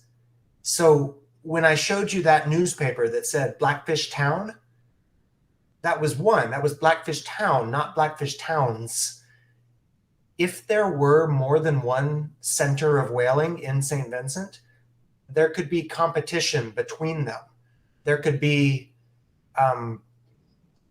too much whaling happening because whalers from one port were not aware of what the others were doing. But because all the whalers are located in one place, they know how many whales each other are catching. They know when the price is going to drop, and they adjust their effort accordingly. So I believe that one of the reasons that whaling has continued in St. Vincent when it has ended on almost every other Caribbean island where it has ever been practiced is because it happens only in barely. I think that makes it more sustainable than it would be otherwise. Now, if it were to disappear, I feel like Vince and Tall 12 can give us a better view of what that would mean. I don't see it disappearing in a hurry. Look at it from my end. You have a town of upwards to 10,000 people, or 90% of that population depend on whaling for survival as their livelihood. How are you going to fit in, stop that completely? And how are those people going to survive beyond that? That's a big question that not everybody who speak of stopping whaling have not answered that question. How do you satisfy the economic activity with something else other than whaling? That's one. They can both survive together. Whaling is done traditionally, yes, in barley. it is not always done all year round. And the catch, and as Russell said, it's done in one single area. Do you have to do whale watching in Barely only? The whales swim all over and around the island, all along in the Granadines. I have ridden on the ferry and saw whales, saw spinner dolphins and all of those things. So saying that you want to stop whaling because, one, the species that in question has not been listed as being endangered. It's the pilot whale. It has not been listed as being endangered. The whalers do not have a problem if you say no other species can be taken. That's okay. They don't have a problem. But stopping it completely, you're going to have to satisfy the livelihood of close to 10,000 people. I don't see that happening in the very near future. I don't see it happening. But I know, and it has been said by some of the whalers, they can do whale watching and whale hunting can survive together. There is no issues. There's nothing wrong. There's no fear. They don't fear people coming to watch whales. No. Then who's watching should not have any fear of who's hunting, because the sea is very big and the space is very open and they can survive together. There's nothing wrong with that. But to stop one, which is the whaling, there is going to be some serious consequences and some serious things that you must consider. Isabella. Well, thank you very much. I think that those two questions, those two answers are very important. Y en relación entonces con la sostenibilidad empieza, Russell nos dice que es un tema que le ha interesado mucho, es uno, digamos, de investigación, tratar de entender este tema de la sostenibilidad. Dice que es muy difícil saber, digamos, hasta qué punto es sostenible o no, porque hay muy poca investigación. No se sabe con exactitud cuántas ballenas se están pescando, pero además no se sabe cuántas ballenas, digamos, son las poblaciones que están en esta zona. Entonces, pues responder la pregunta no es fácil. Sin embargo, pues él señala que sí existen prácticas, digamos, de sostenibilidad dentro de la misma tradición que tiene la gente de San Vicente. Y él dice que una de las que él considera más importantes es el hecho de que es solamente una población que mantiene esta práctica, que es la población de Barely, de manera que ellos no compiten con nadie, ellos son las únicas personas que hacen uso de ese recurso, ¿cierto? Es un recurso que igual se distribuye por toda la isla, pero son ellos los que lo manejan, ¿cierto? Ellos saben cuántas personas lo están pescando y de hecho, por ejemplo, ajustan su esfuerzo pesquero dependiendo del mercado. Entonces, cuando hay mucha captura, pues simplemente no salen a pescar porque no tiene sentido, porque están compitiendo entre ellos mismos, entre una misma comunidad. Dice que quizás si existieran otras comunidades en competencia, eso podría generar un impacto mucho mayor, pero así como ellos lo han mantenido hasta el momento, de alguna manera, pues sí hay un control dentro de cómo ellos practican esta actividad.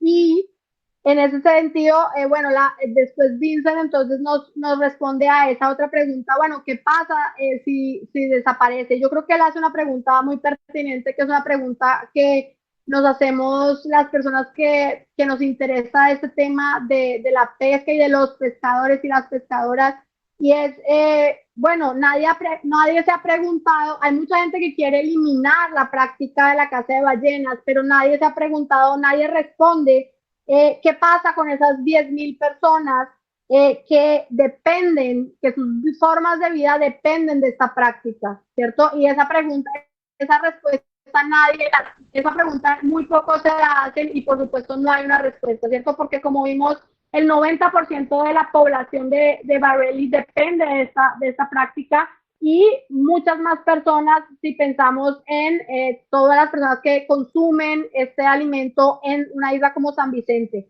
Entonces, él considera que en realidad tanto, digamos, las ballenas y la caza de ballenas pueden convivir, ¿cierto?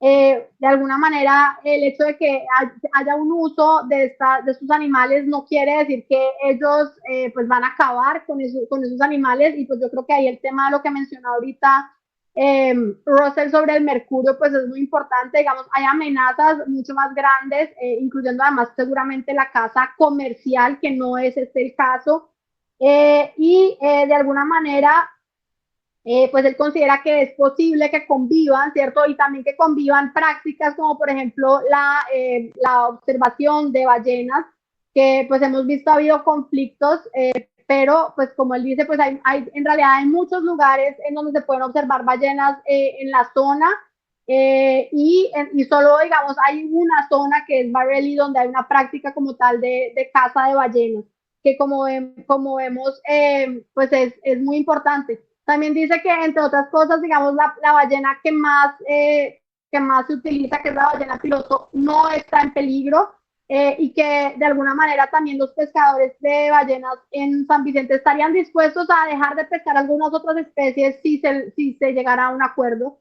Y aquí yo creo que es importante decir, que no lo dijeron ellos, pero lo voy a decir yo un poco de lo que leí antes de esta charla, y es que la pesca de la caza de ballenas en San Vicente es legal, ¿no? No es una práctica ilegal, de hecho está incluso reconocida como una práctica. Digamos, hay algunos pocos países que tienen, digamos, una autorización para caza de ballenas a pequeña escala, y uno de esos países es San Vicente, de manera que es una actividad que es legal y además está regulada.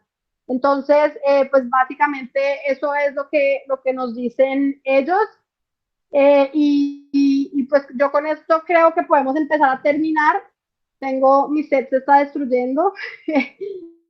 Creo que no hay más preguntas. Yo quisiera, para terminar, yo quisiera pedirle a Vincent y a Mr. George si nos pueden regalar otra canción antes de terminar este espacio. Y no sé si Rosel y Dan quieren decir algo más. I don't know if I want ask Vincent and Mr. George if they can please share a next song with us, so we can like start finish. And I don't know if any one of you want to add something else before we finish this program. We promise we'll sing one at the end. There is a shanty for that. Don't worry. So we'll do one at the end. Okay. Right. Perfect. So I don't know if Russell or Dan or you want to add something else, and then if not, I will do the closing, and then we can finish with your song. I'll be very short because I want to hear the song. Just a big muchas gracias to you, Ana Isabel, for inviting me and for inviting my colleagues here. This has been very enjoyable, and I hope that the people that have been listening and watching have enjoyed and have learned a bit about this, what I think is a very interesting, fascinating, and beautiful culture. Thank you. I'll second that. Thank you so much, everyone, for making this a special event and very informative. Okay, well, thank you very much for you. Thank you for coming, for being here today. I'm really, really glad to have you. I want to especially thank Mr. George. He was a surprise for us today, and I'm really glad that I get to know him and hear a little bit about his history and hear you singing. So thank you very much. Bueno, muchísimas gracias para todos y para todos los que nos están escuchando. Gracias por habernos acompañado, por las preguntas que hicieron a nuestros invitados.